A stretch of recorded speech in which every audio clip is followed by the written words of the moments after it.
ரெண்டு மூணு பேர் முக்கியமானவங்க.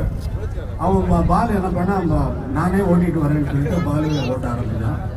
பால் ஓட்ட ஆரம்பிச்சா ரூட் தவறி போய் சேலம் வந்த உடனே இந்த பக்கம் எங்கேயோ வேற செக்ஷனில் போயிட்டு இந்த பக்கம் வந்துடுச்சு. வேலூரை விட்டுட்டான். வேலூரை விட்டுட்டா எப்படியோ வந்து சேர்ந்துட்டு அப்போதான் சரி எனக்கு கூப்பிடணும். காலை 4 மணிக்கு நாங்கள் வேலூர் வருகிறோம். 4 மணிக்கு வேலூர் வந்தால் நீ ஓட்டு என்று டிரைவரிடம் வண்டியை கொடுத்து விட்டு வேலூரை கடந்து அந்த போலீஸ் ஸ்டேஷன் தாண்டி இந்த பக்கம் வந்த உடனே வெளியில் அவுட்டரில் வந்து ஒரு மில் இருக்கு இல்லையா, அதை ஒட்டிய ஒரு குறுபாலம் சிங்கிள் ரோடு தான்.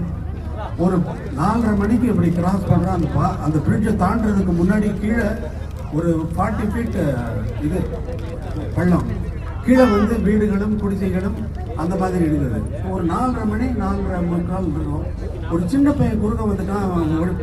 அவாய்ட் பண்ணுறதுக்காக குறுக்க லெஃப்ட்ல இருந்து ரைட்டுக்கு போகிறான்.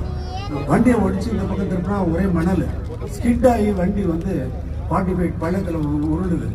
அந்த உருளுகிற நேரத்தில் நான் வந்து இந்த பக்கம் டோரில் கதவுல அந்த கண்ணாடி கதவுல தலையை வச்சு தூங்கிக்கிட்டு வரேன்.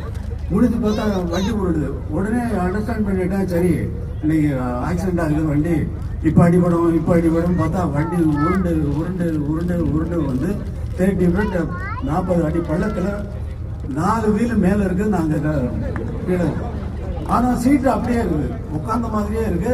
சீட்டு வந்து தலைகழா போகல.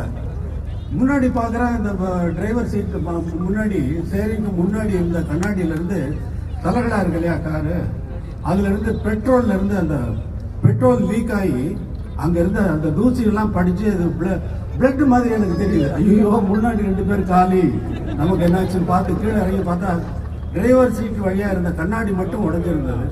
அது வழியாக எல்லாரும் வெளியே வந்து பார்த்தா மேலே பிரிட்ஜில் அப்புறம் ஜெங்கிஸ்கான் படம் எடுத்தா எப்படி ஒரு பாட்டு 70 mm ஜனங்கள் நிற்பாங்க, அந்த மாதிரி நிற்கிறாங்க. என்னாச்சு யார் இருக்காங்க, எங்களுக்கே தெரியல யார் இருக்காங்க யார் போனாங்கன்னு. அந்த மாதிரியான ஒரு இன்சிடென்ட்டும் இந்த வேலூரில் நடந்திருக்கிறது.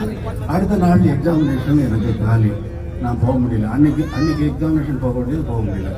அந்த மாதிரியான இவ்வளவு சம்பவங்கள்லாம் நடந்திருக்குன்னா ஒவ்வொரு கச்சேரியிலையும் ஒவ்வொரு சம்பவங்களை சொல்லலாம். அந்த மாதிரி இருக்கின்ற நேரத்திலே நான் கிராமத்திலிருந்து இசையை கற்று